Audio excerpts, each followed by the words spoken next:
And I remember my mother and father telling us that we must learn the Bible no matter how difficult life became. And they would teach us from this book about God and about Jesus Christ and about his sacrifice for us. And as kids, we grew up with those conditions. And as you grow older, you begin to question, why are we poor? Because you begin to see other people's lifestyles. And I remember crying out to God one time at age 13. I said, if you exist, you got to explain this to me. It was at age 13 that my life was transformed. Because that night at 3 a.m. outside on the dirt ground, under the stars in the Bahamas, with tears running down my face, I asked God to explain to me why we were poor. His answer was simple. He says, because of your mind. That began a journey for me. I surrendered my life to God that night at age 13. I never went back. At age 14, I wrote on paper everything I wanted to be and to do. Today, I am doing those things. And something happened between sleeping on the floor and flying my own jet today. Now, what happened is I had a mental transformation. Nothing changes until your mind changes. You can change your clothes, still have the whole mind. You can change your location, still have the old mind. You can change your house, still have the old mind. Nothing changes until your mind changes.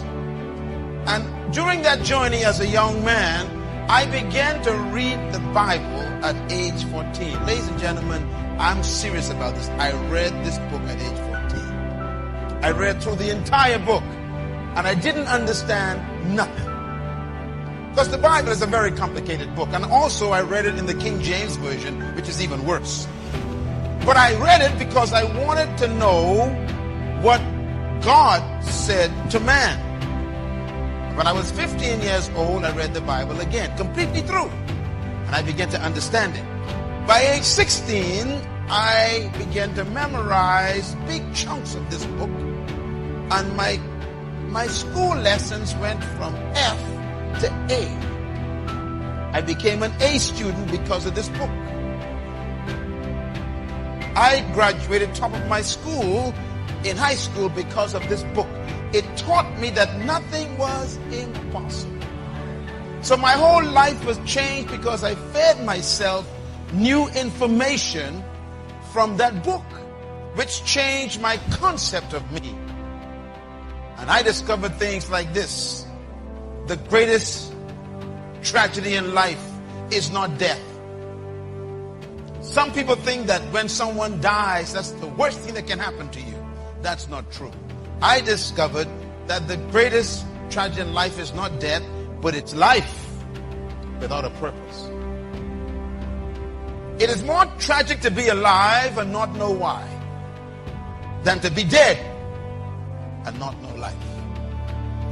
Because when you are alive, you got to explain what you're doing with your hours, with your minutes, with your energy, with your talents, with your time. You got to explain, why am I here and what did I do last week with my life? Most people are living as an experiment. Is your life as short as the next bill you pay? Is there a sense of destiny in your life? God sent me here to talk to you, to let you know that you are not just here as a passing fantasy. You came to this planet because something that you need to do is still undone. You were created to live life with meaning and purpose. You are not a mistake. As a matter of fact, until you discover your personal reason for living, you will never be fulfilled. You were born, sir, to do something important in this world. That's why I am convinced that all of us were created for a purpose, equipped with potential, and designed for a destiny. I am convinced that you are loaded with stuff that we haven't seen yet. and is trapped under your fear of people. As a matter of fact, some of your greatest graveyards are your jobs. Nothing can bury you faster than a career that you're trapped in. You were born to do something that the world needs, and that's why until you discover your purpose, you can never maximize your potential. Your purpose, madam, is the most important thing for you to discover. Because when you find your purpose, you automatically find your potential. And when you find your purpose and potential, you become unstoppable. No human opinion can touch you when you discover your purpose in life.